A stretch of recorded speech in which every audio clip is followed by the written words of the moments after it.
በአምስተኛ የምናገኘው መጽሐፍ ማን ሰርች ፎር ሚኒንግ ባይ ቪክተር ፍራንክል ነው። ቪክተር ፍራንክል የእስራኤል ሳይካትሪስት ነበር። የሚኖረውም በቬና ኦስትሪያ ውስጥ ነው።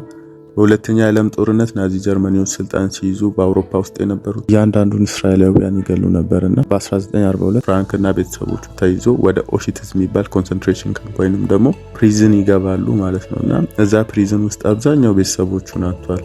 እናቱን፣ አባቱን፣ ሚስቱንና የቅርብ ዘመዶቹን። እሱ እንዳጋጣሚ የሆኑ ናዚ ጀርመኒዎች በጦርነት ሲሸነፉ ከ3 ዓመት እስር በኋላ ይለቀቃል ማለት እና እዛ ካምፕ ውስጥ ሰዎች ተስፋ ቆርጦ ሲሞቱ ያያል ማለት ነው። ደካማ ስለሆኑ ሳይሆን የሚኖሩበት ዓላማ ስለሌላቸው ይላልና when a man can't find meaning he begins to die ይላል። ሰው የሚኖርበትን ዓላማ ካጣ መሞት ይጀምራል ይላልና ፍራንክል ደግሞ ሌሎች ሰዎችን ማየት ይጀምራል ማለት ነው። አንዳንድ ሰዎች ቢራቡም ቢቸገሩም በጣም ጠንካራ ናቸው እዛ እስር ቤት ውስጥ ማለት ነው። ምንድነው ምክንያት ብሎ ራሱ የሚጠይቅ እነኚህ ሰዎች የሚኖሩበት ዓላማ ወይንም ደግሞ ከዚህ ሲወጡ ማድረግ የሚፈልጉት ነገር ስላለ ነው ሰርቫይቭ የሚያደርጉት ይላል። ሜቢ ውጪ ላይ ቤተሰብ ያለው ሰው ሊኖር ይችላል። ከዛ እስር ቤት ወጥቶ ቤተሰቡ ማግኘት የሚፈልጋለ ወይንም ደግሞ ጻፊ ከሆነ ከዚህ ወጥቶ ጽሁፉ መጨረስ የሚፈልግ ሰው አለና those who have a way to live can bear almost anyhow ይላል።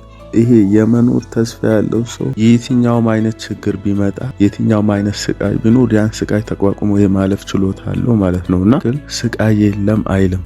ስቃይ አለ። እኛ ግን ለዛ ስቃይ የምንሰጠው ትርጉም በጣም ወሳኝ ነው ይላል። እንዴት ነው መልስ የምንሰጠው ይላልና ብዙ ነገር ልታጣ ትችላለህ። ጤና ልታጣ ትችላለህ፣ ገንዘብህን ልታጣ ትችላለህ፣ ፍሪደምህን ልታጣ ትችላለህ። በእንደሱ አይነት ቦታ ብትሆን ሰዎቹን አጥቷል፣ ገንዘቡን አጥቷል፣ ስራውን አጥቷል፣ ጤናውን አጥቷል። እዛ ውስጥ ምግብ አይሰጣቸው ከፍተኛ ስቃይ ያለበት ቦታ ነበርና ነገር ግን ይላል ማንም ቢሆን ማንም ያንተን አመለካከት ሊወስድብህ አይችልም ይላልና ይሄ መጽሐፍ ብቻ ሳይሆን መስታወት ነው። ራሳችንን የምናይበት ራሳችንን የምንገመግምበት እና ትልቁ ጥያቄ ለምንድን ነው የምትኖሩት ነው የሚለውና ሀሳብ ጭንቀትና ስቃይ ውስጥ ነን ብላችሁ ለምታስቡ ሰዎች ይህን ከባድ ጊዜ እንዴት ማለፍ እንዳለባችሁ በዚህ መጽሐፍ ውስጥ በጣም ብዙ ትምህርት ታገኛላችሁ። አንብቡት ነው የምላችሁ። በአራተኛ የምናገኘው መጽሐፍ አቶሚክ ሃቢት ባይ ጄምስ ክሊር ነው። በየዓመቱ በሚሊዮን የሚቆጠሩ ሰዎች አዳዲስ እቅድን ያስቀምጣሉ። ውፍረት ለመቀነስ ሊሆን ይችላል፣ ተጨማሪ ገንዘብ ለማግኘት ሊሆን ይችላል፣ መጽሐፍትን ለማንበብ ሊሆን ይችላል፣ ጤናማ አመጋገብ ለመመገብ ሊሆን ይችላል። ነገር ግን እቅዱን አስቀምጦ በሳምንታት ውስጥ ያቋርጣሉ። ምክንያቱም የሰው የሚፈልገው ትልልቅ ለውጦችን በትንሽ ጊዜ ማግኘት ይፈልጋል። ነገር ግን ጄምስ ክሊር ይሄ ስህተት ነው ይላል።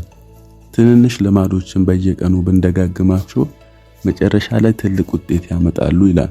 እንበልና በየቀኑ 1% ራሳችን ላይ ለውጥ ብናደርግ በአመቱ መጨረሻ 37% ተሽለን እንገኛለን ይላል። እውነታው ህይወታችን የሚቀየረው በአንድ ትልቅ ውሳኔ አይደለም። የሚቀየረው በየቀኑ በምናደርጋቸው ትንንሽ ነገሮች ናቸው።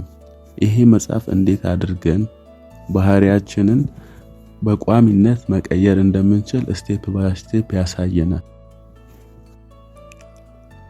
አስቡት እስቲ በየቀኑ 5 ገጽ መጽሐፍን ብናነብ በወሩ መጨረሻ በ30 ስናባዛ 150 ገጽ እናነባለን ማለት ነው በአንድ ወር። ያ ማለት አንድ መጽሐፍ የመጨረስ እድላችን በጣም ከፍ ያለ ነው። በአንድ ወር ውስጥ አንድ መጽሐፍ ምንጨርስ ከሆነ በአመቱ መጨረሻ ካላቋረጥን እንደዛው መንቀጥል ከሆነ ከ10 እስከ 15 የሚሆኑ መጽሐፍቶችን እናነባለን። ይሄ ደግሞ ቀላል ነገር አይደለም። እስቲ ስንቶቻችንን በአንድ አመት ውስጥ 2 ወይ 3 መጽሐፍቶችን የምናነበው? ስለዚህ ትልቁ ምስጢር ያለማቋረጥ ነው። በየቀኑ ህይወታችንን የሚቀይሩ ነገሮች መስራት ነው።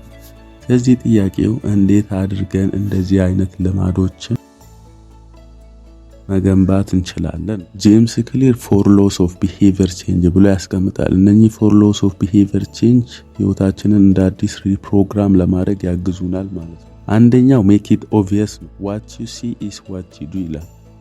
መጽሐፍ ማንበብ የሚፈልግ ሰው ከትራሱ አጠገብ መጽሐፍ ማስቀመጥ አለበት ይላል።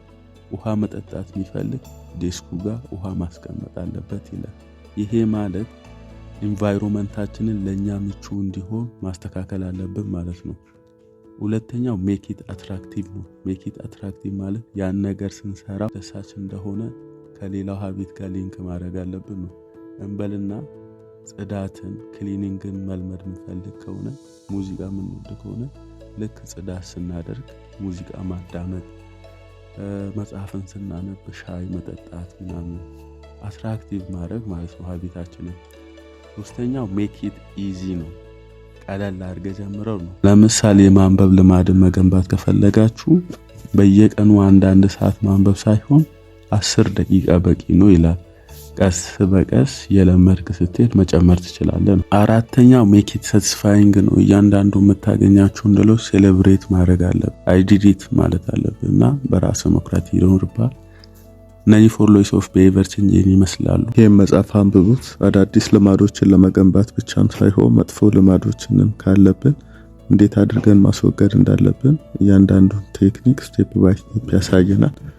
በጣም ትወዱታላችሁ፣ አንብቡት። በሶስተኛ የምናገኘው መጽሐፍ ሪች ዳድ ፑር ዳድ ባይ ሮበርት ኪዮሳኪ ነው። ይሄ መጽሐፍ ስለ ሮበርት ኪዮሳኪ ታሪክ ነው የሚያወራው። ሮበርት ኪዮሳኪ 2 አባቶች ነበሩት። አንደኛው የገዛ አባቱ ሲሆን በጣም የተማረ ነው፣ ዕውቀት ያለው ነው። ነገር ግን በሀብት ስናየው ደሃ ነው። ሌላኛው የአባቱ ጓደኛ ነው። ምንም ያህል እንኳን ሃይ ስኩል ባይጨርስም ሀብታም ነውና ይሄ ሰውዬ ከነሱ ጋር ሲሆን የተማራቸውን ነገር ነው እዚህ መጽሐፍ ላይ የጻፈውና ደሃ አባቱ ልጄ ሆይ ትምህርት ቤት ሂድ፣ ጥሩ ውጤት አምጣና ስራ ያዝ ይለው ነበር። ነገር ግን ከአባቱ ጓደኛ ጋር ሲሆን የአባቱ ጓደኛ ገንዘብ እንዴት መስራት እንዳለበት እወቅና ገንዘብ እንዲሰራልህ ማድረግ ትችላለህ ብሎ ያስተምረው ነበርና ትልቁ ከነሱ የተማረው ነገር ስለ ፋይናንሻል ኤጁኬሽን ነው ማለት ነው። አብዛኛው ሰው ትምህርት ቤት የሚሄደው ትምህርቱን ጨርሶ ስላለማግኘት ነው። ነገር ግን ገንዘብ እንዴት መስራት እንዳለበት አያውቁም። ስለዚህ ሮበርት ኪዮሳኪ ምንድነው የሚለው? if you want to be rich learn how to control it ይላል።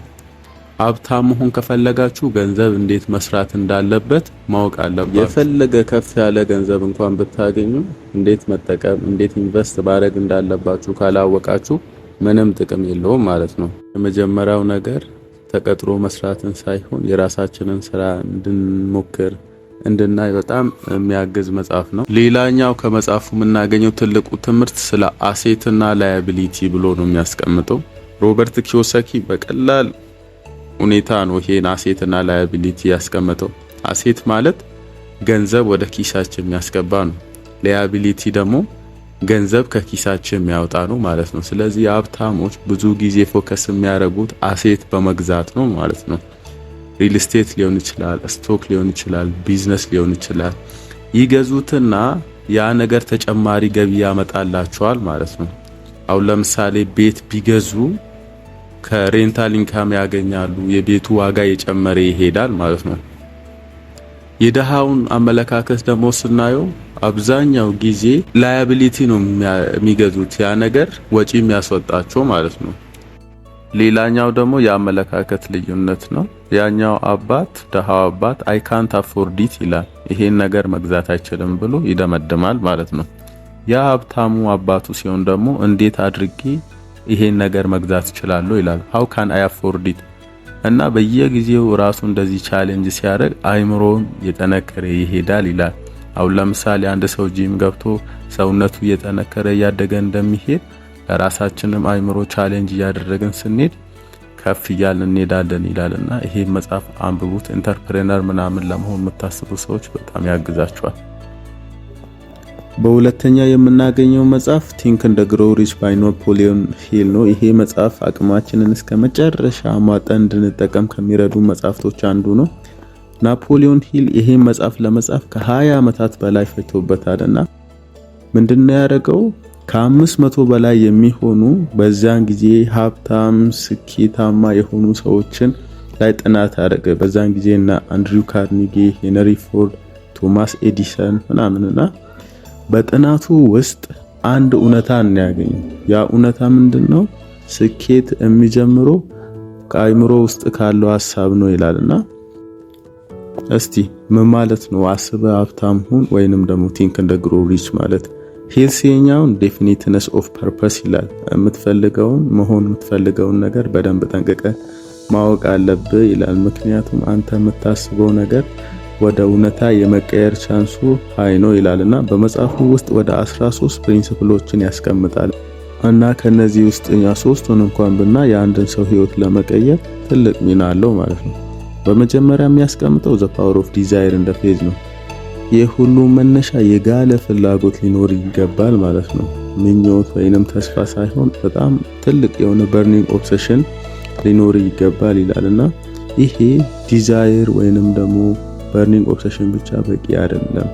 ያን ነገር ደግሞ ማመን አለብህ ይላል። ያ ማለት እኔ ያስቀመጥኩትን ነገር እሆናለሁ ብለህ ውስጥ ማመን አለበት ነው። ያ ያንተ እምነት ነው እድሎችን፣ ሰዎችን፣ ሐሳቦችን ወደ አንተ የሚያመጣው ማለት ነው። በየቀኑ ሀብታም መሆን እፈልጋለሁ ብለህ ለማይንድ የምትነግረው ከሆነ ማይንድ በጊዜ ሂደት ውስጥ ያ ነገር እውነት እንደሆነ መቀበል ይጀምራል ማለት ነው። በሳይንስ ይሄ ኒውሮፕላስቲሲቲ ይባላል ማለት ነው። ሌላኛው ዘ ፓወር ኦፍ ዘ ማስተር ማይንድ ይላል። ሂል እንደሚለው ከሆነ ማንም ሰው ብቻውን ስኬታማ አልሆነም ይላል። ማስተር ማይንድ የሆኑ ግሩፖች አሉ ይላልና አንተ ራስህን ከስኬታማ ሰዎች ጎን መዋል አለብህ ይላል። ከነሱ ጋር ሰራውንድ ስትሆን ከነሱ ጋር ስትሆን የነሱን አመለካከት ትወስዳለህና እንደነሱ አክት ማድረግ ትጀምራለህ። ስለዚህ ውሎውን አስተካክለን ከነሱ ጋር መሆን ማለት ነው። የመጨረሻው ፐርሲስተንስ ነው። አሁን የሰማናቸውን ነገሮች ምናምን ከሆነ ከስኬታማ ሰዎች ጋር ምንውል ከሆነ የግድ ደግሞ ወደ ተግባር መግባት አለብን ማለት ነው። ያ ይለውጠናል ምናምን ብለን የምናስበው ነገር ማለት ነው። ስለዚህ በህይወታችሁ ስኬታማ መሆን ከፈለጋችሁ ይህ መጽሐፍ አንብቡት። በአንደኛ የምናገኘው መጽሐፍ ዘ ሪቸስት ማን ኢን ባቢሎን ነው። ይሄ መጽሐፍ 1000 ዓመታትን ወደ ኋላ ተመልሶ በጥንታዊቷ ባቢሎን ውስጥ እንዴት አርካድ የሚባል ሰውዬ ከድህነት ተነስቶ የሀብት ማማ ላይ እንደወጣ በታሪክ ይነግረናል። ይሄ መጽሐፍ በስቶሪ መልኩ እንዴት ገንዘብ መቆጠብ እንዳለብን፣ እንዴት ኢንቨስት ማድረግ እንዳለብንና እንዴት ማሳደግ እንዳለብን እያንዳንዱን ነገር ያስተምረናል ማለት ነው። ስለዚህ አንደኛው ፕሪንሲፕል ፔይ ዩርሰልፍ ፈርስት ነው። ከምታገኘው ገንዘብ አትሊስት 10%ን አስቀምጥ ይላል። ሳትዝናናበት፣ እቃዎችን ሳትገዛበት፣ ምንም ሳታረገው 10%ን አስቀምጠው ነው። ሁለተኛው ኮንትሮል ዩር ኤክስፔንስስ ነው። ሰው ሀብታም የሚሆነው በገቢ ብቻ አይደለም፣ በመቆጠብ ብቻ አይደለም፣ ወጪውንም በመቀነስ ጭምር ነው ይላል። ሊቭ ብሎ ዩር ሚንስ ይላል። ከምታገኘው በታች ኑር ይላል። ሶስተኛው ሜክ ዩር መኒ ወርክ ፎር ዩ ይላል። ሴቪንግ ኢዝ ኖት ኢናፍ ይላል። ሴቭ ማድረግ መቆጠብ ብቻ በቂ አይደለም። ያ ማለት የቆጠብከውን ነገር የሆነ ደረጃ ላይ ሲደርስ ኢንቨስት ማድረግ አለብህ ነው። ያ ማለት ያ ገንዘብ እንዲባዛ አድርገው። ለምሳሌ አንድ ገበሬ አንድ ድንች ብተክል ያ ድንች 20-30 ሊሆን ይችላልና ልክ እንደዛው አንተም ኢንቨስትመንትን አድርግና ኢንቨስትመንት እንዲባዛ አድርገው። ሌላኛው ነጥብ ጋርድ ዩር ዌልዝ ይላል። ያገኘውን ሀብት ደግሞ እንዳይበተንብህ መጠበቅ አለብህ ይላል። አንዳንዴ ቶሎ ሀብታም ለመሆን ቁማር ሊሆን ይችላል፣ እንደዚህ ክሪፕቶ ካረንሲ ላይ ሊሆን ይችላል እና ከእንደዚህ አይነት ሪስኮች ራሳችሁን ጠብቁ ይላል። በመጨረሻም ሲክ ካውንስል ይላል። አንድ ሰው ብቻውን ሀብታም ሊሆን አይችልምና ከሀብታሞች ጋር ሁን፣ በተጨማሪም ደግሞ ምክራቸውን ተቀበል፣ ከነሱ ተማር ይላልና ይሄ መጽሐፍ በጣም ትወዱታላችሁ፣ አንብቡት። ቪዲዮውን ከወደዳችሁ ሰብስክራይብ፣ ሼር ማድረግ አትርሱ።